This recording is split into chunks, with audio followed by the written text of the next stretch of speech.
Okay so Netflix पर finally Jack Snyder की army of the dead release हो चुकी है, जिसका सबको बेसब्री से इंतजार था। और मूवी ने सच में सेटिस्फाई किया यार। कोई नॉर्मल ज़ॉम्बी अपोकलिप्स जैसी मूवी नहीं है ये। इसमें कुछ चीजें सही में दिमाग का रायता करने वाली हैं। और रिव्यू की अगर बात करें तो ओवरऑल मुझे तो मूवी काफी जहर लगी। भरपूर एक्शन है, भरपूर खून खराब है और भरपूर ज़ॉम्बीज हैं। यार तुमको ज़ॉम्बी टाइगर देखने को मिल रहा है और क्या चाहिए तुम्हें। खैर आज मैं इस मूवी की स्टोरी के साथ इसकी डिटेल्स पे बात करने जा रहा हूँ। स्पॉयलर्स होंगे थोक के भाव, तो देख लेना अपना अपना। So let's start and you all just have to sit down, keep calm and listen to मी।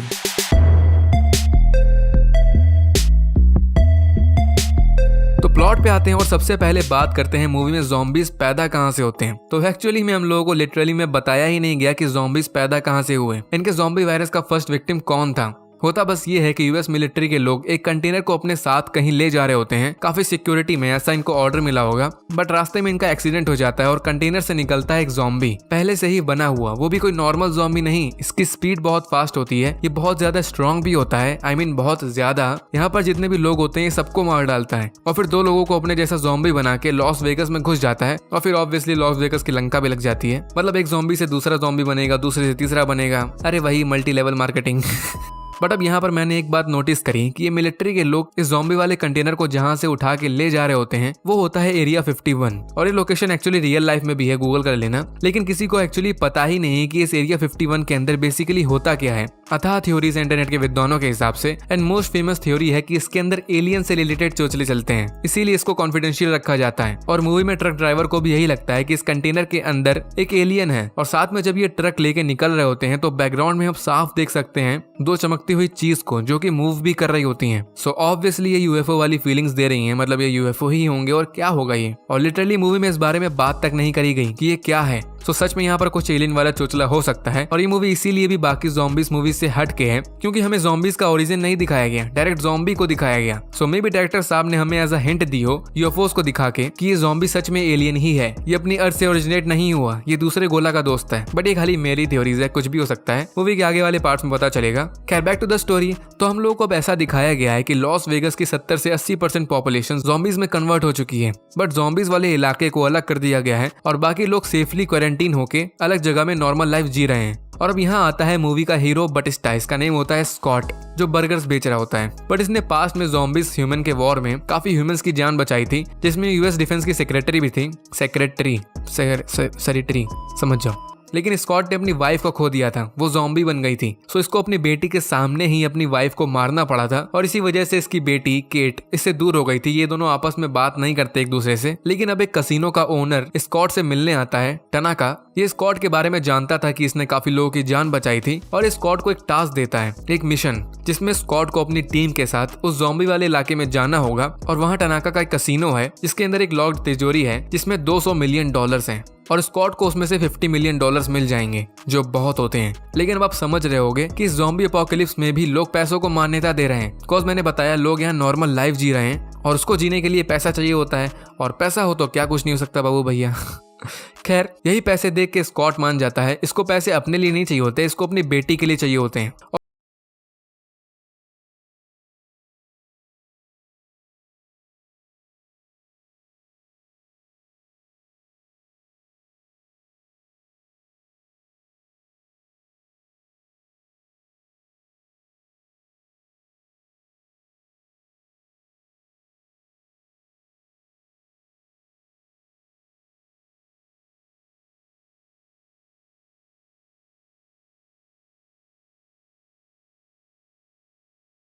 बंदे को ऐड कर देता है, मार्टिन को। ये कैसीनो का सिक्योरिटी हेड था, सो ये इनके काम आएगा। बट यहाँ पर साथ में एक प्रॉब्लम भी होती है कि गवर्नमेंट ने एक मिसाइल लॉन्च करने का ऑर्डर दे दिया होता है उन्हीं ज़ॉम्बी वाले इलाके में। मतलब इनको वो मिसाइल हिट होने से पहले वहां से बाहर निकलना होगा, नहीं तो पैसा भी गया और जान भी। हालांकि उसके लिए काफी टाइम होता है इनके पास। मीनवाइल अब हमें स्कॉट की बेटी दिखाते हैं केट, और इसकी एक फ्रेंड दिखाते हैं गीता। गीता को अपने बच्चों के लिए उस ज़ॉम्बी के इलाके में जाना होता है, वहां से पैसे लेके आने होते हैं ताकि इसके बच्चों को फैसिलिटीज मिल सके। बट ये काफी डेंजरस होता है, सो केट इसको उसको जाने से मना कर देती है, बट वो फिर भी 2 लोगों के साथ चुपके से निकल जाती है एक लेडी की हेल्प लेके। बस लेडी की बात करें तो इस लेडी का नेम होता है लिली। ये लोगों को गवर्नमेंट से छुप के ज़ॉम्बीज के इलाके में ले जाती है। इसको काफी नॉलेज भी होती है उस एरिया की। सुनोब गीता की वजह से केट भी अपने डैड स्कॉट की टीम में शामिल हो जाती है। इसको गीता को ढूंढना होता है बस, और लिली एक और आदमी को अपने साथ ले लेती है और ये सब ज़ॉम्बीज के इलाके में एंटर करते हैं। और लिली ने लास्ट मिनट पे जिस आदमी को टीम में लिया था ये उसके पैर में शूट कर देती है और एज अ बेट रख देती है। सो देखो अब यहाँ पर सीन ये होता है कि यहाँ 2 तरह के ज़ॉम्बीज होते हैं। एक होते हैं शैम्बलर्स और एक होते हैं अल्फाज।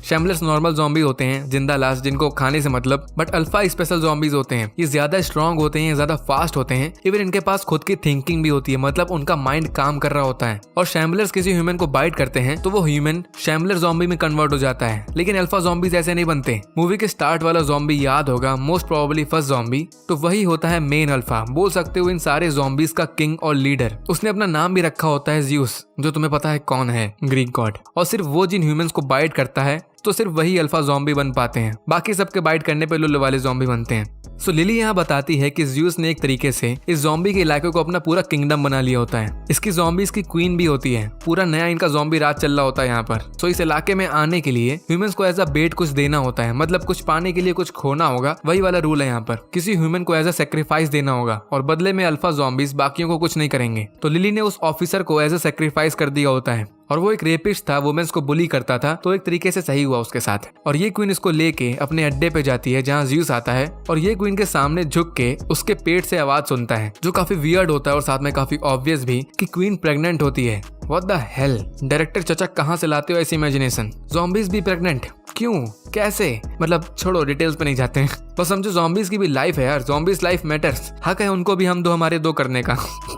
खैर, सो अब बेट तो दे दी है। सो ये स्कॉट की टीम ये सब अपने टारगेट की तरफ निकल जाते हैं, कसिनो की तरफ। बट ऑब्वियसली ज़ॉम्बी मूवी है तो 1 बाय 1 करके सब मरने लगते हैं। सबसे पहले शैम्बर्स मर जाती है, बट ये बंदी क्या लड़ती है, कतई रेसिडेंट इविल की एलिस बन जाती है, दे गोली पे गोली। और बच भी जाती वो तो मार्टिन खेल गया था। यहीं पर समझ में भी आ गया था कि इस मार्टिन जो तनाका का आदमी है इसके कुछ अलग सीक्रेट्स होते हैं और शैम्बर को इस पे शक हो गया था, इसलिए इसने उसे मरवा दिया। नाउ ये सब कसिनो पहुंचते हैं और अपने अपने काम पे लग जाते हैं। पायलट हेलीकॉप्टर सही करने लगती है, डीटर सेफ खोलने लगता है, बाकी ज़ॉम्बीज मार रहे होते हैं और स्कॉट अपनी बेटी से बात करके घरेलू रिश्ते सही कर रहा होता है मिशंस के बीच में, वो भी ज़ॉम्बीज वाले। पता नहीं इससे पहले क्या कर रहा था ये बर्गर्स बेचने के अलावा। खैर, लिली और मार्टिन ये दोनों बाहर आते हैं कॉज मार्टिन को कुछ काम होता है और यहाँ खुलता है असली सच। एक्चुअली में तनाका जिसने ये पूरा मिशन बनाया होता है उसको पैसों से कोई लेना देना नहीं होता, उसको सिर्फ इस ज़ॉम्बीज के इलाके की जो क्वीन है उसका ब्लड सैंपल चाहिए होता है ताकि गवर्नमेंट उस सैंपल से कोई तरीका निकाल सके और ज़ॉम्बीज को कंट्रोल करके एज अ वेपन यूज कर सके। ये होता है मेन प्लान और मार्टिन को सिर्फ इसी काम के लिए टीम में डाला गया था और ये यही करता भी है, बट थोड़ा ज्यादा कर देता है। क्वीन का इसको सिर्फ ब्लड सैंपल लेना था, बट ये उसकी मुंडी काट के रख लेता है और कर दी इसने सबसे बड़ी गलती। क्वीन की चीखें सुन लेता है ज़्यूस और इनके जाने के बाद इसकी बॉडी भी ले जाता है साथ में, और वो प्रेग्नेंट थी। सो हम लोग उसके पेट से निकला बच्चा भी दिखाते हैं जो ऑब्वियसली मर चुका होता है और अब इस बात का बदला ज़्यूस तो लेकर ही रहेगा, ऑब्वियसली सी बात है। और यहाँ पर ज़्यूस ने उन्हीं गीता लोगों को कैद करके रखा होता है और ये चीज भी काफी सवाल खड़े करने वाली है कि आखिर कैद क्यों किया। इन ज़ॉम्बीज के काम करने के तरीके काफी अलग होते हैं। ज़्यूस ने उन तीनों लेडीज को मारा नहीं होता और ना ही अल्फा में कन्वर्ट किया होता है, बस कैद करके रखा होता है और अब सिर्फ एक को उठा के अपने साथ ले जाता है, ना कि तीनों को। काफी स्ट्रिक्ट रूल्स वाला बंदा है ये ज़्यूस, सीखो कुछ। खैर, इस साइड कसिनो में सब खुश हो रहे होते हैं कॉज जीटर ने सेफ खोल दी होती है और उसके अंदर होता है अथाह पैसा, $200 मिलियन। मतलब इन लोगों की आधी हाइस्ट कंप्लीट हो गई होती है, बस सारा पैसा लेके पैक करके यहाँ से निकलना होता है। लेकिन इसी टाइम पे ज़्यूस अपनी पूरी ज़ॉम्बी आर्मी के साथ इन पे अटैक कर देता है अपने बीवी और बच्चे का बदला लेने के लिए। सो पैसा गया तेल लेने, इनको अपनी जान बचाने के लिए भागना पड़ता है। बट सबसे पहले वो मारिया मर जाती है स्कॉट के सामने ही, और इसने सिर्फ 2 मिनट पहले ही अपने प्यार का इजहार भी किया था स्कॉट से। तुम लोग ससुरो कर क्या रहे थे इससे बाहर अपनी नॉर्मल जिंदगी में, सारी इंपॉर्टेंट बातें इनको यहीं पर करनी थी मरने से पहले। खैर, ये ज़्यूस इतना चंट होता है कि इसने अपने हेड पे शील्ड लगाई होती है ताकि गोली न लगे इसे, काफी होशियार। और ये वेंद्रो पे अटैक कर देता है, बट डीटर इसको बचा लेता है और उसी सेफ के अंदर बंद कर देता है और अपना बाहर रहता है। अब इसके बाद इस बेचारे डीटर का क्या हुआ ये तो अपने को बताया ही नहीं गया और ना ही दिखाया गया, प्रोबेबली मर ही गया होगा, क्या ही करेगा। और इसी बीच में केट ये टीम से अलग होकर गीता को ढूंढने निकल जाती है जिसको ढूंढने ये आई थी। और यहाँ पर मार्टिन अपना असली रंग दिखा देता है, ये बाकियों को यहीं बंद करके क्वीन की मुंडी लेके अकेला भाग जाता है। हालांकि लिली यहाँ गेम खेल देती है कि इसने पहले ही वो मुंडी मार्टिन से चुरा ली थी और मार्टिन के बाहर आते ही इस पे वो ज़ॉम्बी टाइगर अटैक कर देता है और इसको जो मारता है मैं दिखा तो नहीं सकता, बट आय हाय हाय, जो इसने क्वीन के साथ किया था वही सेम इसके साथ भी होता है, मुंडी खल्लास। खैर सब मर जाते हैं और लास्ट में बस स्कॉट और लिली टेरिस तक पहुंचते हैं हेलीकॉप्टर पे, बट वो ज़्यूस यहाँ पर भी आ जाता है। हालांकि लिली के पास क्वीन की मुंडी थी, इसलिए वो ज्यादा कुछ कर नहीं पाता, बस लिली को मार डालता है और बदले में लिली भी क्वीन की मुंडी फेंक देती है। जितनी बची थी क्वीन वो भी गई है। और स्कॉट अब यहाँ से निकल के केट को ढूंढने जाता है और केट ने इस टाइम गीता को ढूंढ लिया होता है, बट ज़्यूस यहाँ पर भी आ जाता है और साथ में स्कॉट भी। तो ये चारों हेलीकॉप्टर से यहाँ से भागते हैं, लेकिन ज़्यूस रहा कुत्ते की दुम, ये भी हेलीकॉप्टर में आ जाता है और स्कॉट को बाइट भी कर लेता है। हालांकि फिर फाइनली ज़्यूस का भेजा उड़ जाता है और उसके ब्रेन से कुछ अलग ही टाइप का ब्लू टाइप का लिक्विड निकलता है। मैं बोल रहा हूँ ये ज़ॉम्बी से हट गई है कुछ।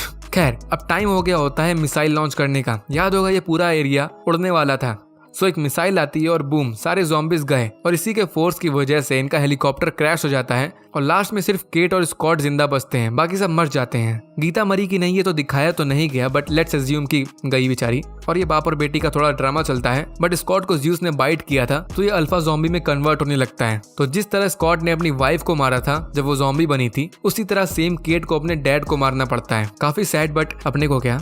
और इतने सारे लोगों में लास्ट में सिर्फ केट ही बच के वापस आ पाती है। नहीं रुको जरा, वेंदर याद होगा जो सेफ के अंदर चला गया था, सो वो सेफ काफी स्ट्रांग होगी जिस वजह से वो मिसाइल ब्लास्ट के बावजूद भी जिंदा होता है और मस्त पैसे भर के बाहर निकलता है और सबसे पहले जाके प्राइवेट प्लेन बुक करता है। अपनी मस्त लाइफ एंजॉय कर रहा होता है, एयर होस्टेस के साथ मजे कर रहा होता है, बट फिर इसको चक्कर आने लगते हैं और ये वॉशरूम में देखता है कि इसको भी एक बाइट है, मतलब zombie bite, not love bite, कि इसको भी किसी ने बाइट किया है। और अब यहाँ भी क्वेश्चन आता है कि क्या ज़्यूस ने इसको बाइट किया था, क्योंकि अगर ऐसा है तो ये नया अल्फा बन जाएगा और ये जहाँ जा रहा है मेक्सिको, तो वहाँ के समझो लग गए। लेकिन एक चीज वियर्ड ये है कि हम लोग अभी तक जितने भी ह्यूमन टू ज़ॉम्बी ट्रांसफॉर्मेशन दिखाए गए उनकी टाइमिंग बहुत कम थी। स्कॉट भी तुरंत ज़ॉम्बी बनने लगा था और भी एक दो लोग दिखाए गए हैं वो भी तुरंत ज़ॉम्बी बनने लगे थे 2-3-5 मिनट के टाइम में। लेकिन वेंदर हो, इसको कम नहीं बल्कि बहुत टाइम हो चुका है। ये उस एरिया से बाहर निकल जाता है, प्राइवेट प्लेन ले लेता है, अंदर मजे कर रहा होता है, तब जाके इसको एहसास होता है। इससे पहले इसको रियलाइज भी नहीं हुआ था। तो शायद कोई नया टाइप का ज़ॉम्बी बनेगा मेरे हिसाब से, एकदम नई प्रजाति का, या फिर कुछ और होगा, फिलहाल तो पता नहीं, क्योंकि मूवी इसी पॉइंट में खत्म हो जाती है। लेकिन ऐसा नहीं है कि स्टोरी खत्म हो गई। मैंने बताया ही काफी वियर्ड चीजें हैं इस मूवी में जिसके जवाब अपने को नहीं मिले।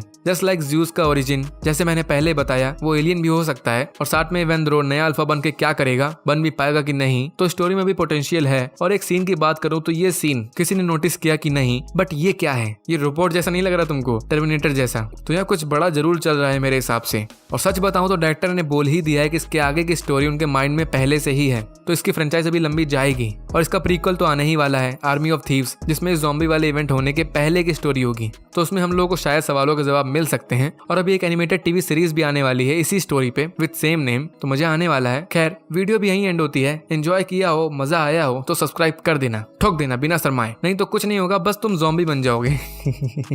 सो गाइस इस वीडियो के लिए इतना ही। पसंद आई हो तो लाइक और शेयर ठोक देना। बोल चुका हूं ना मैं, नहीं बोला तो मिलते